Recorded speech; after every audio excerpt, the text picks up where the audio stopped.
Good morning সবাইকে। সকাল সকাল ভাবলাম ভিডিওটা এডিট করতে বসি। কালকে চলে গেছিলাম রানাঘাটে। রানাঘাট মানে বুঝতেই পারছো, রানুদির বাড়িতে গেছিলাম। আসলে ওনার এখন কি পরিস্থিতি বা কী অবস্থায় উনি আছেন সেটা দেখার জন্যই আমরা খুব উৎসাহিত হয়েছিলাম। এবং এই ঝড়জল বৃষ্টির মধ্যেই আমরা সেখানে পৌঁছেছিলাম। প্রায় আমাদের 5টা বাজতে যায়, আর আমার এত ঠান্ডা লাগছিল। তারপর মাঝ রাস্তায় নেমে ভাবলাম না, আমি আগে হাত পাটা মুছে নিই।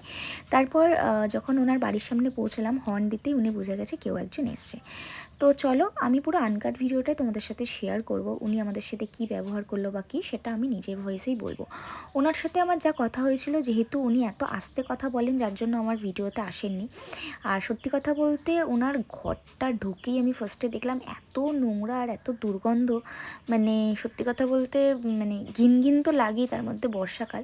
তো যাই হোক, এসব কথা বাদ দিলাম। তো আমি ঢুকেই ওনাকে জিজ্ঞেস করলাম কেমন আছো, কি খেয়েছো। তো উনি বললো আমি কিছুই খাইনি সকাল থেকে, এখন অবধি আমার খাওয়ার জোটেনি, আমার গ্যাস সিলিন্ডারে গ্যাস নেই, আমার বাড়িতে না আছে জল না কিছু। তো আমি ওনাকে বললাম ঠিক আছে, আমি তোমার জন্য 8 রকমের মিষ্টি নিয়ে এসেছি, তো তুমি এর মধ্যে একটা পছন্দ করে খেতে পারো। তো রানুদি বলছে না না, আমি এইসব মিষ্টি খাই না, দই তো আনতে পারতে। তখন আমি বললাম যে আমি কি জানি তুমি কি খেতে ভালোবাসো, নেক্সট টাইম আমি যখন আসবো তখন তোমার জন্য নিশ্চয়ই এত কিছু নিয়ে আসবো। তো রাই মোটামুটি সিঙ্গারা, তারপরে বিস্কিট টিস্কিট যাবতীয় জিনিস ওনার জন্য নিয়ে গেছিলেন।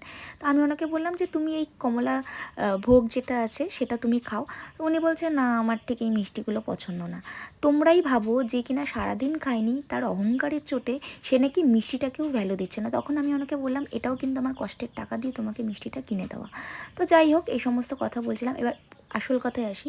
ওনার বাড়িতে একটু লাইট নেই, না লাইট বলতে মানে তোমাদের লাস্টে ভিডিওটা, ওনার ঘরের ভিডিওটা দেখাচ্ছি, একটা ছোট পিনপিনে আলো জাস্ট। আর পিছনে দেখতেই পাচ্ছ কি নোংরা, মানে সমস্ত রকমের বোতল, খাবার দাবার একটুও পরিষ্কার করে না, এরমভাবেই উনি থাকেন।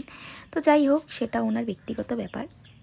তো আমরা ওনাকে এইসবই বলছিলাম যে তুমি একটু ভালো করে থাকো, আমরা চেষ্টা করব তোমার পাশে থাকার, বা আমার ফলোয়িংদের আমি বলে দেবো যে তারা যেন তোমাকে কিছুটা হলেও হেল্প করে।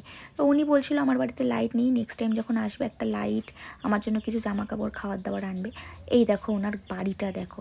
আমি দেবজিৎকে বললাম তুমি আগে ওনার বাড়ির ক্লিপটা নাও। ওনার রুমটা উনি ঝা চকচকে করে রেখেছেন, কিন্তু বাইরে যে বারান্দাটা, ওটাকে উনি এত নোংরাভাবে রেখেছে কি বলবো। তো যাই হোক, তোমরা যারা যারা ওনার বাড়িতে যাও, যেসব ভিডিও আমরা দেখি, আজকে নিজের চোখে গিয়ে সেটা প্রমাণ যে মানুষ হিসেবে উনি খারাপ নন। সবাই ওনাকে অনেক উল্টোপাল্টা ভাবে, ক্লিপগুলো হয়তো কন্টেন্টের জন্য নেয়, বাট আমরা সত্যি কথা বলতে ওনার থেকে একদম বেস্ট রিভিউগুলোই নিয়েছি। যেটা আমাদের ঠিক মনে হয়েছে সেটাই আমরা করেছি।